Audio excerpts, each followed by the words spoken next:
Claves de la semana. Seguimiento de noticias internacionales elaborado por CESCI.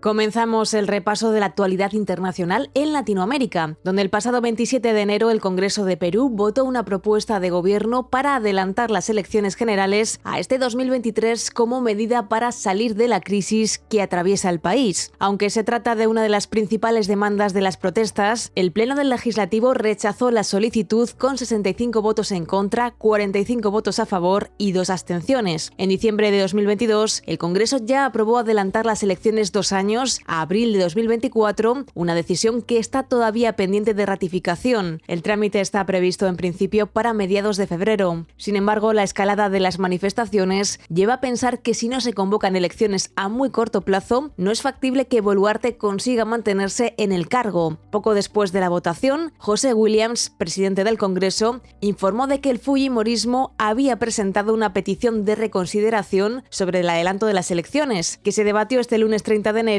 y que implica una nueva votación. Boluarte ha anunciado que si el Congreso no aprueba finalmente el adelanto de los comicios, enviará de inmediato 2 iniciativas legislativas con carácter de urgencia, la primera para que se celebren las elecciones este año de todas maneras y la segunda para la reforma total de la Constitución, mientras la tensión en las calles no deja de crecer. Las protestas han derivado en enfrentamientos entre la policía y los manifestantes y ya se han cobrado la vida de más de 60 personas, además de provocar cientos de heridos. Seguimos con noticias económicas en Asia, donde la moneda pakistaní cayó el pasado 26 de enero un 10% frente al dólar estadounidense en el mercado interbancario. La rupia también ha bajado en el mercado abierto, aunque menos pronunciadamente, lo que ha permitido reducir el importante diferencial que existe entre ambos mercados. La depreciación se produce justo después de que la Asociación de Compañías de Cambio de Pakistán anunciara que eliminaba su límite máximo de depreciación sobre la divisa. Un día antes, el Banco Central había elevado los tipos de interés en 100 puntos básicos hasta el 17%, un máximo en más de 2 décadas para frenar la inflación que se disparó en 2022. El ministro de Finanzas, Ishaq Dar, es partidario de intervenir en los mercados de divisas para sostener la rupia y aliviar con ello las presiones inflacionistas. Moverse a un tipo de cambio menos intervenido en el mercado es una condición clave del apoyo del FMI a Pakistán. Recordemos que Islamabad consiguió que su acuerdo con el fondo de 2019 volviera a estar en marcha el pasado agosto y se aseguró una prórroga del programa hasta junio de 2023, pero el desembolso del último tramo de los fondos de rescate se estaba retrasando por falta de cumplimiento de algunas condiciones. Dado que las reservas de divisas se encuentran en un nivel críticamente bajo, el riesgo de impago de la deuda soberana es elevado y sería casi inevitable sin el apoyo financiero del Fondo Monetario. La eliminación del tope cambiario es, sin duda, un paso positivo de cara a liberar los fondos del FMI lo antes posible. Y mientras tanto, en Europa, las negociaciones entre Suecia, Finlandia y Turquía para que Ankara levante el veto al ingreso de los países escandinavos en la OTAN ha terminado por descarrilar. El cambio de postura se explica tras los acontecimientos que sucedieron en manifestaciones celebradas la pasada semana en Suecia. Por un lado, en la marcha convocada por los grupos izquierdistas y prokurdos, contrarios al ingreso del país en la organización, se vieron banderas del Partido de los Trabajadores Kurdos, considerado un grupo terrorista para el gobierno turco. A ello se le une la manifestación convocada por grupos ultranacionalistas suecos, que concluyó con la quema de un ejemplar del Corán. Ankara considera estos actos como provocaciones y critica la falta de respuesta del gobierno sueco, al que acusa de haberlos permitido. Se trata del último evento que ha truncado los avances que se habían logrado en las negociaciones entre los países escandinavos y el gobierno turco. Algunos analistas atribuyen el endurecimiento de la postura turca a la proximidad de las elecciones que tendrán lugar a mediados del mes de mayo. El presidente Erdogan se juega su reelección en los comicios más contestados que se recuerdan. La crisis de la lira y la pérdida de poder adquisitivo de la clase media turca han impactado duramente en la popularidad del presidente, lo que le ha hecho caer en las encuestas. De hecho, de acuerdo con los últimos sondeos,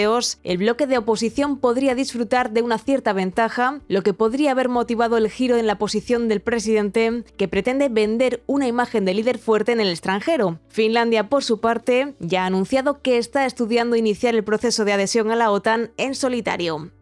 Seguimos con Oriente Medio, donde en Líbano, y como muchos temían, la élite que dirige el país desde hace décadas ha maniobrado para entorpecer la investigación judicial que analiza la explosión que devastó el puerto de Beirut en 2020, una tragedia que acabó con la vida de más de 200 personas y causó 6.500 heridos. El estallido fue provocado por el almacenamiento en condiciones carentes de seguridad de toneladas de productos químicos en una de las instalaciones portuarias. Buena parte de los altos cargos de la administración, entre ellos el entonces presidente y el primer ministro, tenían constancia del almacenamiento desde 2014 de este material altamente explosivo. El 24 de enero, el juez Tarek Bitar reinició la investigación después de haber estado más de un año suspendida como consecuencia de las apelaciones presentadas por altos cargos del Estado investigados por supuesta negligencia. Sin embargo, tan solo 2 días después, el fiscal general Ghassan Ouidat ordenó la puesta en libertad de todas las personas detenidas en relación con la explosión, una medida sorprendente que ha evidenciado el control de la judicatura por parte del establishment. El bloqueo judicial no es nuevo. Otro de los procesos más controvertidos, el que investiga la supuesta malversación de cientos de millones de dólares por parte del gobernador del Banco Central, está siendo continuamente torpedeado. En este contexto, el juez Bitar se ha convertido en una de las pocas esperanzas de la ciudadanía de desmantelar un sistema esclerotizado donde la impunidad es la norma. Para muchos, representa la figura de un héroe moderno que amenaza los intereses de la élite, una determinación que algunos asemejan a la lucha entre David y Goliat.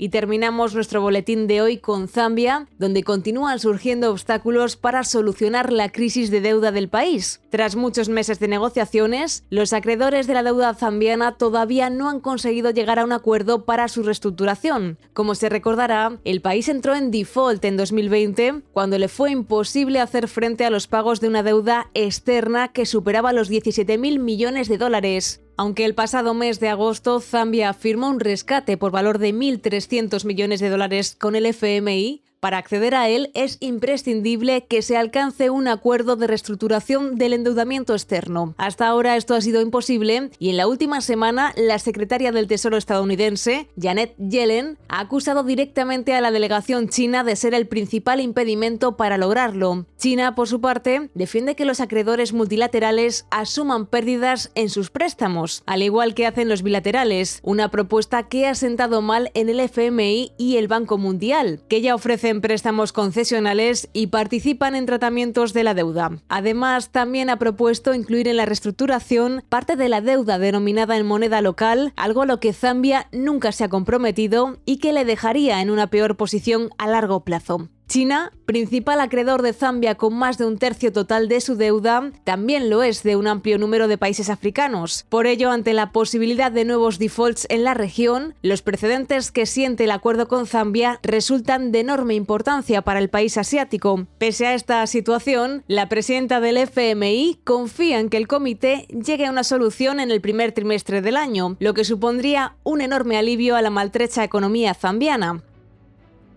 Aquí termina nuestro repaso semanal a la actualidad internacional. No olvides que puedes consultar estas y muchas otras noticias en las claves publicadas cada martes en el apartado comunicación de nuestra web www.ceste.com.